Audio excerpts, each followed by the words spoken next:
الحمد لله رب العالمين واشهد ان لا اله الا الله وحده لا شريك له اشهد ان محمدا عبده ورسوله اللهم صل وسلم وبارك وانعم على عبدك ورسولك سيدنا ونبينا محمد وعلى اله وصحبه اجمعين اما بعد معاشر الفضلاء معاشر الحاضرين أيها الآباء والأمهات الإخوة والأخوات الأبناء والبنات جماعة المسجد الأساتذة أنا سعيد اليوم بالوجود معكم في هذا المسجد الطيب المبارك. الحمد لله الذي اجتمعنا في هذا المسجد على محبة الله تعالى وعلى محبة النبي صلى الله عليه وسلم وعلى تعلم سنته وهديه عليه الصلاة والسلام. Assalamualaikum warahmatullahi wabarakatuh.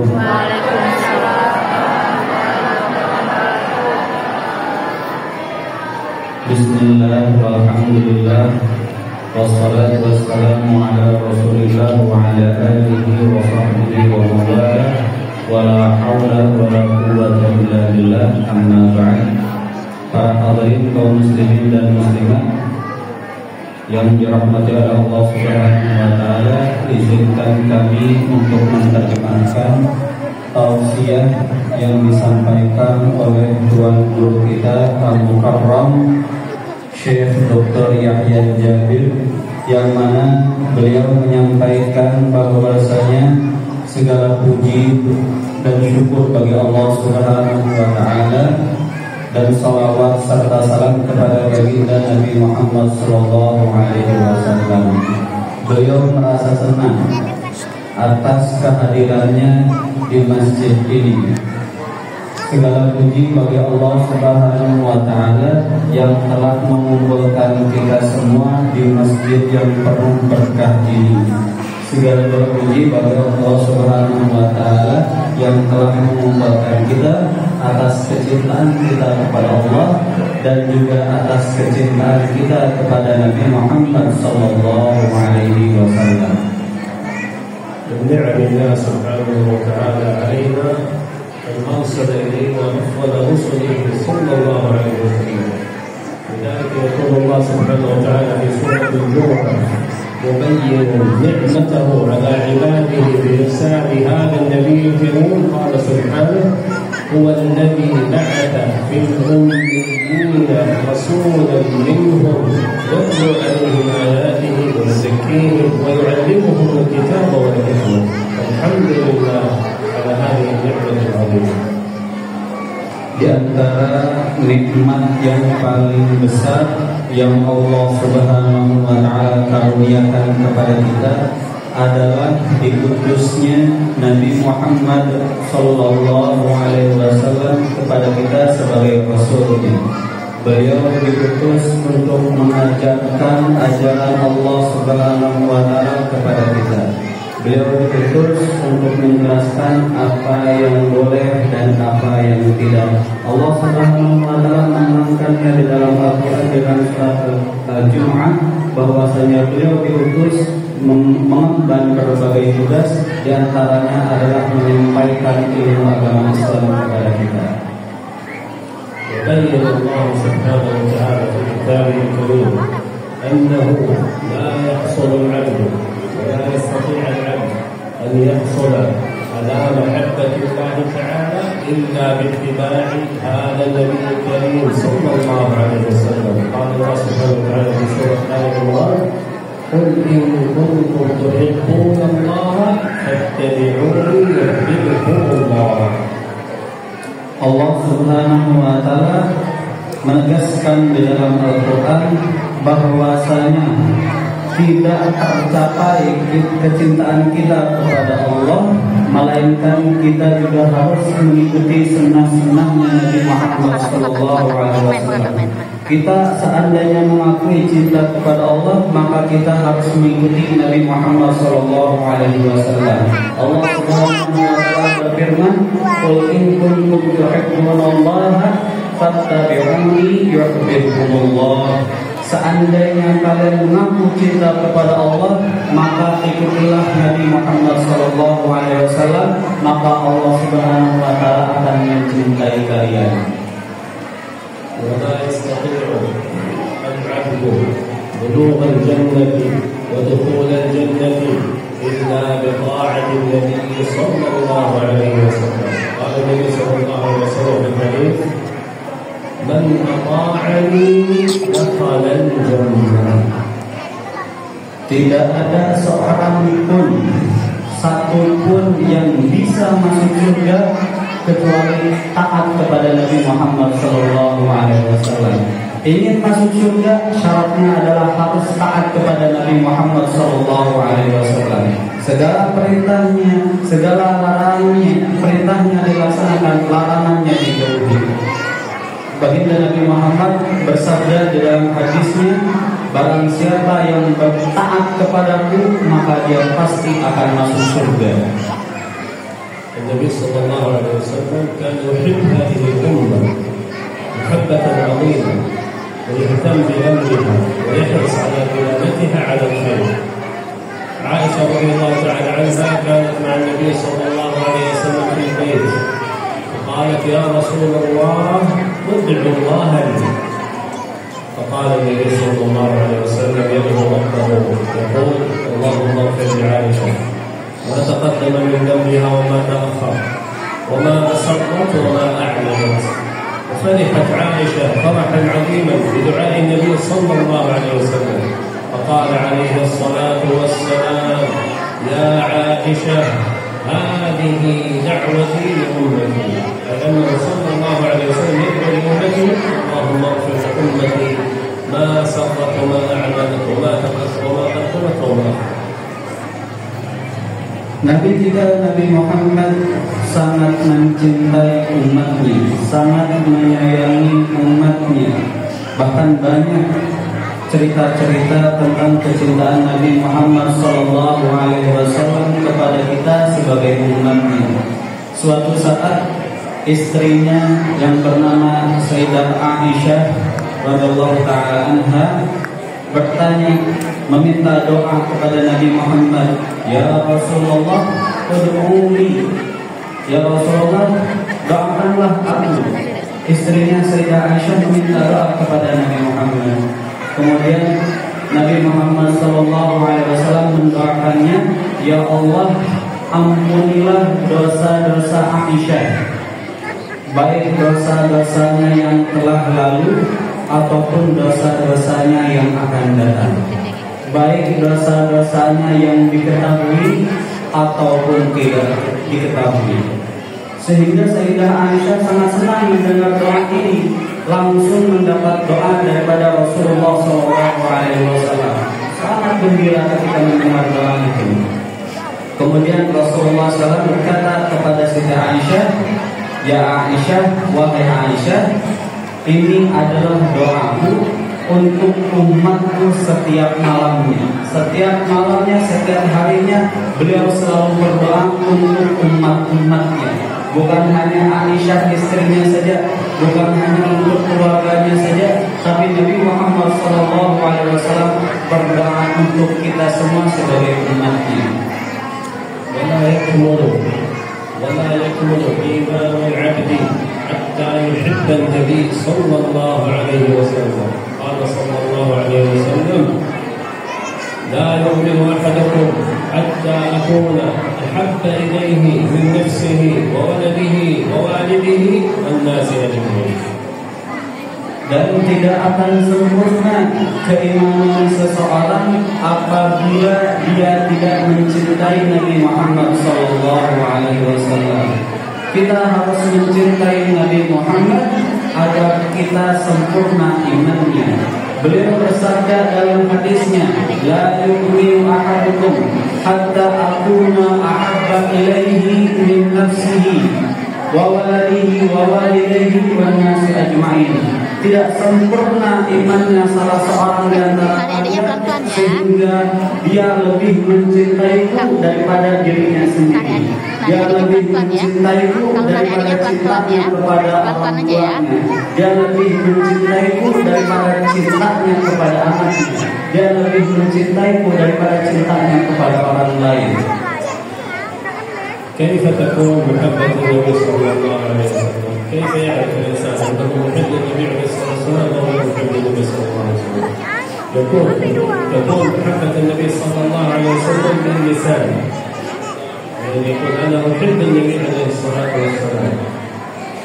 أيضا تكون بالقلب، يكون كذلك بالقلب، أن يكون في قلبه تعظيم للنبي عليه الصلاة والسلام، كما قال الله سبحانه وتعالى لتعزروه وتوقروه في سورة الفتح.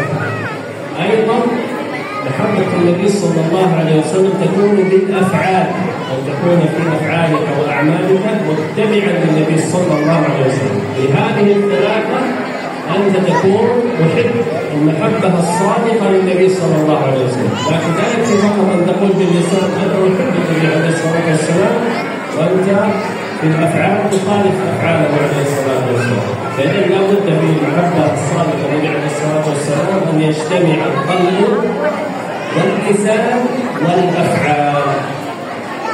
Sekarang pertanyaannya, bagaimana kita mencintai Nabi Muhammad? Bagaimana kita membuktikan bahwasanya kita benar-benar mencintai Nabi Muhammad? Kata beliau, kita mencintai Nabi Muhammad dengan 3 cara. Cara yang pertama adalah dengan lisan kita ucapkan bahwasanya memang kita mencintai Nabi Muhammad SAW. Tapi hal itu saja tidak cukup. Dengan lisan saja tidak cukup. Kita harus menggunakan cara yang kedua juga, yaitu adalah dengan hati kita. Kita ucapkan kita cinta Nabi Muhammad dan kita tanamkan di dalam hati kita kecintaan kepada Nabi Muhammad SAW. Kita agungkan beliau, kita hormati beliau. Allah Subhanahu wa Ta'ala juga berfirman di dalam Al-Qur'an-Nya memerintahkan kepada kita agar mengagungkan dan menghormati Nabi Muhammad SAW. Kemudian yang ketiga, cara mencintai Nabi Muhammad adalah dengan mengikuti perbuatan-perbuatannya, mengikuti amalan-amalannya. Tidak benar seandainya seseorang mengaku cinta kepada Nabi, tapi perbuatan-perbuatannya berbeda dengan perbuatannya Nabi. Seandainya dia mengaku cinta kepada Nabi, tapi dia tidak mencerminkan perbuatan-perbuatannya Nabi, tidak mungkin seperti itu. Harus sesuai lisan, hati dan juga perbuatannya. Dengan 3 cara ini kita membuktikan kepada Nabi Muhammad SAW bahwasanya kita benar-benar mencintainya. Udah nak. Kalau anak bertemu karakter mustaqim, Capek dengan Kak. Ya, sampai ada ya. هذه تدخلنا إلى المحبة الصادقة للنبي صلى الله عليه وسلم. Kata beliau, saya akan memberikan 3 kunci kepada para hadirin semuanya. Insya Allah dengan 3 kunci ini kita akan mencintai Nabi Muhammad dan kita akan dicintai oleh Nabi Muhammad SAW. المفتاح الأول امتثال أوامره صلى الله عليه وسلم واتباع سنته. Kunci yang pertama adalah mengikuti, melaksanakan setiap perintah-perintahnya Nabi Muhammad SAW dan mengamalkan sunnah-sunnahnya. المفتاح الثاني حسن الأخلاق. المفتاح الثاني حسن الأخلاق، والنبي صلى الله عليه وسلم يقول إن من أحبكم إلي أحاسنكم أخلاقا. Kunci yang kedua adalah dengan perbuatan yang baik, dengan akhlak yang baik. Karena Nabi Muhammad SAW bersabda, sesungguhnya di antara kalian yang paling dekat denganku adalah yang paling baik akhlaknya. المفتاح الثالث كثرة الصلاة والسلام على رسول الله صلى الله عليه وسلم في سائر الأيام وفي يوم الجمعة، الزيادة من الصلاة والسلام على النبي صلى الله عليه وسلم، لأن النبي صلى الله عليه وسلم يقول في الحديث أولى الناس في يوم القيامة أكثرهم علي صلاة. Kemudian kunci yang ketiga agar kita mendapatkan kecintaannya Nabi Muhammad SAW adalah dengan memperbanyak membaca salawat kepadanya. Perbanyaklah membaca salawat agar mendapatkan cintanya Nabi Muhammad SAW. Karena beliau di hadis yang lain bersabda, orang yang paling dekat denganku nanti di hari kiamat adalah yang paling banyak salawatnya. Perbanyaklah membaca salawat. Siapa yang membaca salawat, dia akan lebih dekat dengan Nabi Muhammad. Setiap harinya kita memperbanyak membaca salawat. Setiap hari, terutama di hari Jumat itu lebih dianjurkan lagi untuk memperbanyak membaca salawat agar kita mendapatkan kecintaannya Nabi Muhammad SAW. هذه ثلاثة مفاتيح: اتباع أوامره واتباع سنته، المفتاح الثالث الصحة، والمفتاح الثالث كثرة الصلاة والسلام. نتكلم عنها بشيء من التفصيل. المفتاح الأول اتباع أمره صلى الله عليه وسلم والاتباع بسنته عليه الصلاة والسلام. النبي عليه الصلاة والسلام هديه أكمل الهدي وحياته أفضل الحياة. فإذا نحن نتبع النبي صلى الله عليه وسلم في حياته نحن نحصل على السعادة، وكذلك نحصل على رضا الله سبحانه وتعالى. من أعظم أوامر النبي صلى الله عليه وسلم الأمر بالصلاة. كان النبي عليه الصلاة والسلام يهتم بالصلاة اهتماما عظيما. كان يقول لبلال: يا بلال ألحنا بالصلاة يا بلال. وما زال صلى الله عليه وسلم يهتم بأمر الصلاة ويوصي أمته بالصلاة حتى آخر لحظة في حياته. كان يقول: الصلاة الصلاة وما ملكت أيمانكم، ثم لحق بالرفيق الأعلى. Ketiga kunci yang barusan disampaikan akan beliau jelaskan lagi dengan terperinci. Kunci yang pertama agar kita mendapatkan cintanya Nabi Muhammad SAW adalah dengan menjalankan perintah-perintahnya. Kita jalankan perintahnya Nabi Muhammad SAW, terutama perintah untuk melaksanakan sholat 5 waktu, sholat fardu. Beliau sangat memperhatikan sholat. Beliau selalu menyuruh sahabatnya untuk melaksanakan sholat dan jangan meninggalkannya. Ketika beliau masih hidup, beliau sering berkata kepada sahabat yang bernama Bilal bin Rabah untuk menyenangkan beliau dengan sholat. Ya Bilal, arifna bis sholat. Senangkanlah aku, senangkanlah kami dengan sholat. Bahkan di akhir hayatnya pun yang diingatkan Nabi Muhammad SAW kepada para sahabatnya, kepada umatnya adalah sholat. Jangan sampai tinggalkan sholat. Ikutilah perintahnya Nabi Muhammad SAW, terutama untuk melaksanakan sholat ini. Jangan sampai ditinggalkan. من الصلاة النافلة التي كان يهتم بها النبي صلى الله عليه وسلم كانت الصلاة الخمس الواجبة. كان صلى الله عليه وسلم يهتم بسنة الوتر، فما كان صلى الله عليه وسلم يترك الوتر في حياته أبدا، لا في حضر ولا في سفر. والإنسان إما يوتر بركعة واحدة أو 3 ركعات أو 5 أو 7 أو 9 أو 11 ركعة. أهم شيء يحرص على أداء هذه السنة ولو ركعة واحدة. أقل النوافل صلاة الفجر، وهي ركعة واحدة. إذا تصلي ركعة واحدة بعد صلاة العشاء إلى صلاة الفجر، إلى قبل أذان الفجر، تكون قد أدركت هذه الفريضة وهذه السنة من سنن النبي صلى الله عليه وسلم. Selain sholat fardu yang diperhatikan oleh Nabi Muhammad SAW, beliau juga menganjurkan kita untuk melaksanakan sholat sunnah. Sholat sunnah juga dianjurkan untuk dilakukan. Di antaranya adalah sholat witir. Kenapa? Karena sholat witir ini sholat sunnah yang pahalanya sangat besar. Nabi Muhammad SAW tidak pernah meninggalkannya sekalipun, baik beliau sedang bepergian ataupun sedang tidak bepergian. Dimanapun beliau selalu melaksanakan sholat sunnah witir. Sholat sunnah witir itu sholat sunnah yang ringan. Perbuatannya, amalannya sangat ringan, bisa dilakukan hanya dengan 1 rakaat saja. Dengan 1 rakaat saja sudah cukup untuk melaksanakan sholat witir. Tapi seandainya kita bisa melaksanakan lebih daripada 1 rakaat, kita laksanakan sholat witir sebanyak 3 rakaat. bisa lebih lagi 5 rakaat, bisa lebih lagi 7 rakaat, bahkan sampai 11 rakaat, yang penting ganjil. Sholat sunnah witir ini disunahkan setiap waktunya, bukan hanya di bulan puasa saja. Waktunya kapan? Waktunya setelah melaksanakan sholat isya sampai nanti dengan subuh. Di antara itu setelah sholat isya kita laksanakan sholat witir, atau nanti sebelum ketika bangun tidur, ketika sholat tahajud kita laksanakan sholat witir. Itulah yang dianjurkan oleh Nabi Muhammad SAW.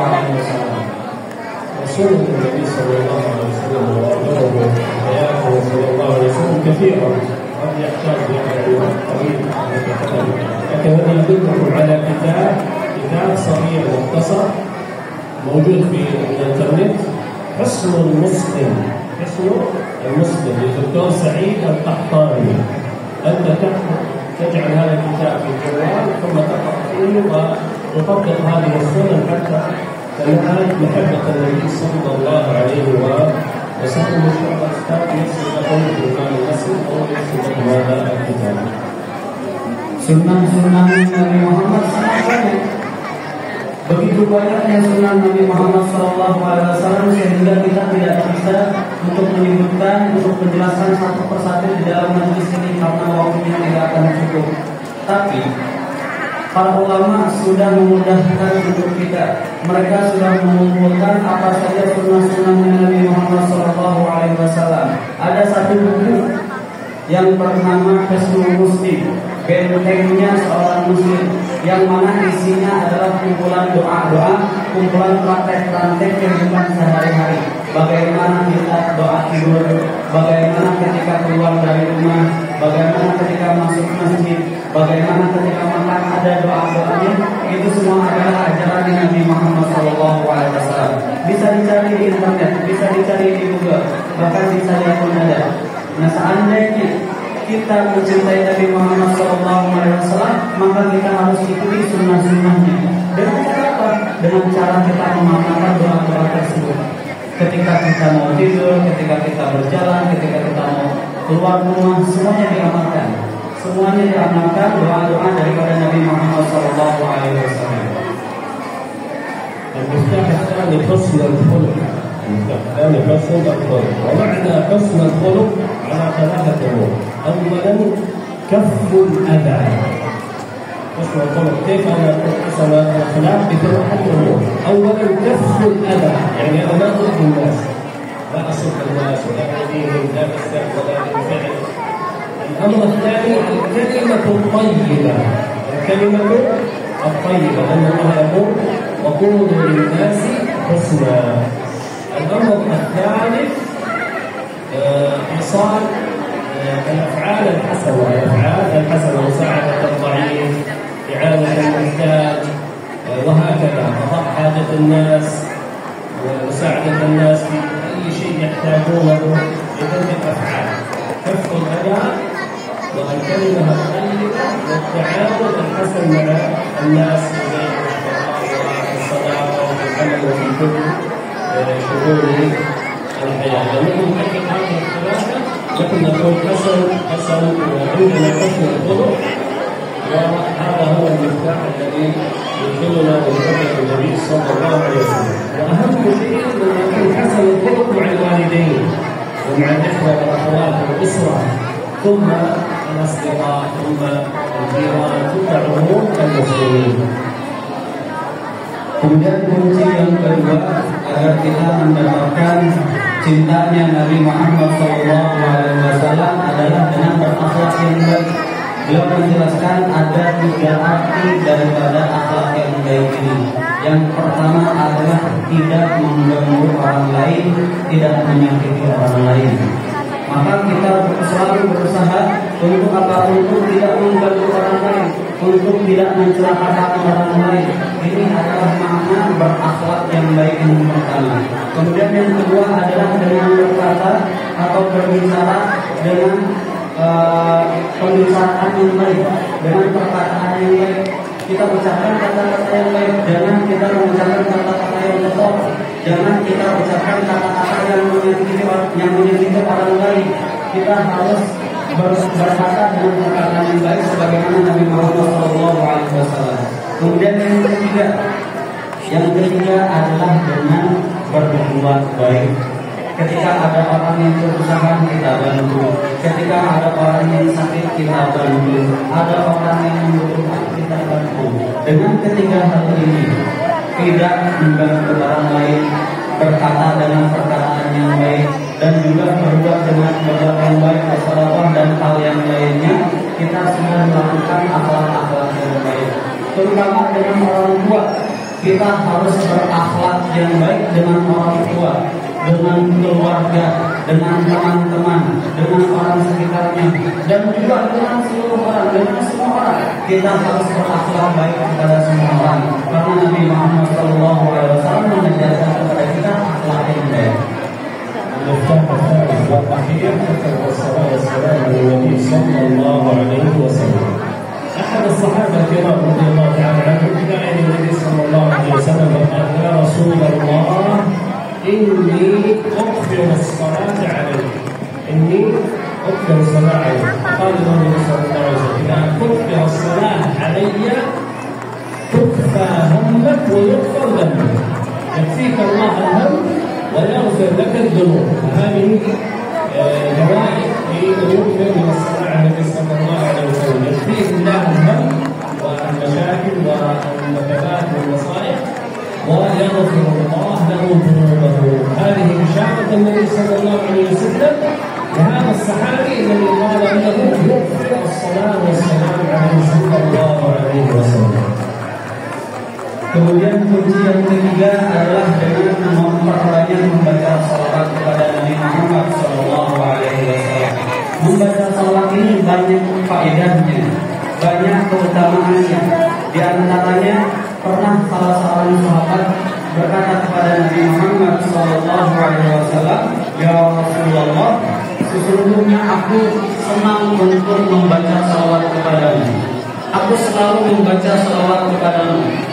Kemudian jawaban daripada Nabi Muhammad adalah, kalau begitu Allah Subhanahu wa Ta'ala akan hilangkan kegelisahanmu, Allah akan hilangkan kegundahanmu, dan Allah Subhanahu wa Ta'ala akan mengampuni dosa-dosamu. Pahalanya sangat besar daripada salawat ini. Kegundahan kita, kegalauan kita akan dihilangkan oleh Allah Subhanahu wa Ta'ala, dan Allah Subhanahu wa Ta'ala akan ampuni dosa-dosa kita dengan salawat yang kita bacakan kepada Nabi Muhammad sallallahu alaihi wasallam. Barakallahu fiikum wa barakallahu